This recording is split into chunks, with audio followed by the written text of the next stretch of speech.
आज नाशिककर एकदम खुश असतील, कारण आज नाशिकमध्ये एकदम जोरदार पाऊस पडला.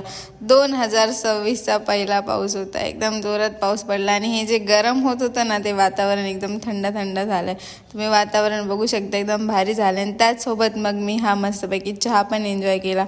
पाऊस प्लस चहा एकदम सुख असतं आणि हे सुख फक्त तुम्हाला नाशिकमध्येच भेटेल. एकदम वातावरण भारी झालं होतं. नाशिकचं क्लायमेट एक नंबर आहे. मग आम्ही निघालो होतो क्लासवर आणि क्लासवर निघायच्या वेळेसच नेमका पाऊस सुरू झाला. आणि हा पाऊस होता फक्त आमच्या इकडे, म्हणजे मी जिकडे राहते ना तिकडे पाऊस चालू होता आणि जिथे माझा क्लास आहे तिथे पाऊस नव्हता. जेव्हा मी पुढे गेले तेव्हा मला समजलं की पाऊस नाही आहे. पण अजून थोडंसं पुढे गेली तर पाऊस होता. म्हणजे मी जिथे आहे तिथे पाऊस होता, मध्ये पाऊस नव्हता आणि अजून पुढे पाऊस होता. आणि बिचारा राहुल तर एकदम खराब झाला, कारण त्याचं थोडासा फंक्शन होता आज आणि तो एकदम ड्रेसअप होऊन निघाला होता.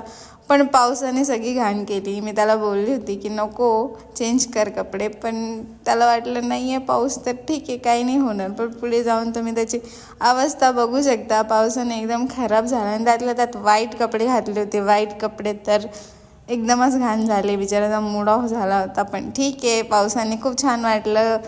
So thank you for watching. Bye bye guys.